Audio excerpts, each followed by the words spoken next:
sarap ng buffalo wings dito. But of course, ang totoong pinunta natin dito ay yung mga beer. I'm now here at Apartment 1B and collaboration with Elias Wicked Ales and Spirits dito sa BGC. Kakabukas lang nito, actually today.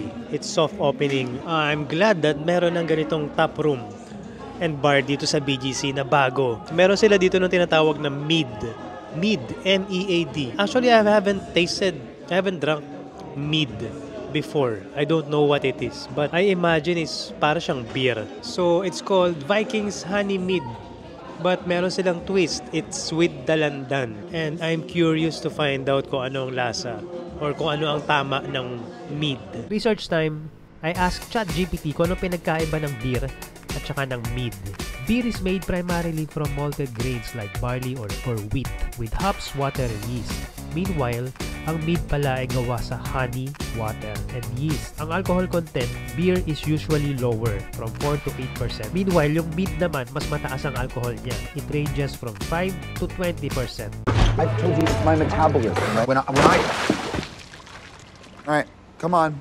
But before I order a big glass, siguro tikman muna natin. Hingi ako ng maliit na taster para malaman natin before tayo umorder. Pwede ba tikman muna yung mead? Tikman ko lang ng konti lang. Baka hindi ko magustuhan eh. Thank you. Yeah, so this is mead. Ayun nga. Yeah, it's not beer, di ba? Tikman natin. Medyo tangy. Maasim. Mas parang cider siya than beer. Ang lakas ng dalandan. Okay, sige. Beer pa din ako. Ayoko ng mead. Parang juice lang eh. Yung mead na tinikman ko, mas lasa siyang cider. Maasim kasi merong dalandan. But I'm missing the taste and the feeling of the beer. So, I won't order a big glass of it. Gusto ko pa rin talaga nung traditional na beer.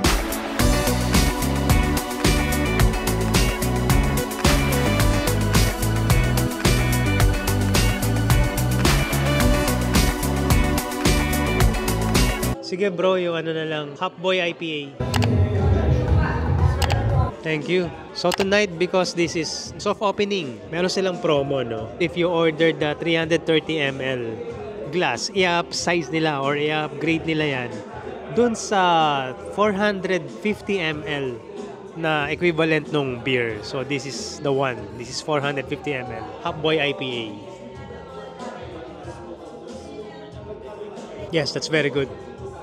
Sarap. This tap room is located at Artaland Century Pacific Tower. Kung familiar kayo sa High Street, it's very near that area, BGC High Street. Actually, medyo mahirap siyang hanapin kasi it's not a high traffic area. You have to go inside the one of the office buildings dito sa BGC before you can get into this bar.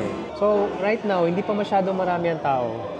It's because nga, kaka-open pa lang nung tap room nila. And sabi nung owner nung place, nung restaurant, during the day, it's a cafeteria. So, I guess dito kumakain yung mga nag-opisina dito. And they have decided to turn this cafeteria into a bar kapag gabi. Kasi sayang nga naman yung rent dito sa floor na to, dito sa location na to. Sayang yung rent kung hindi nila gagamitin pag gabi. And they've decided to turn it into a tap room and bar nitong Elias. That's a good decision. Yung iniinom ko ngayon is an IPA na 6.5% alcohol by volume. Pangalawang baso ko pa lang, medyo tinatamaan na ako. Yung unang kong ininom kanina was wheat ale.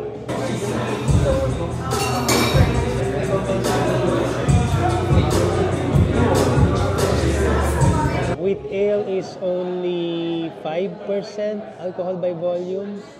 It's also good, but I'm a fan more of the stronger ones, the IPAs and the stouts.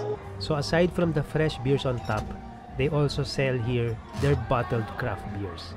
They have here blonde ale, meron sila ng wheat ale, and meron din ng mga ciders dito na nakabote. I have tasted Elias beers before and ciders. In fact, one of my most earliest episodes of beers or craft beers here in this channel is their mango cider. That was 2 years ago. Back then, I didn't know that that cider is not a beer. So akala ko yung ininom kong mango cider that time, I thought it was beer. I was so clueless back then. Actually, clueless pa rin naman ako until now. But now, at least I know that ciders are different from beers.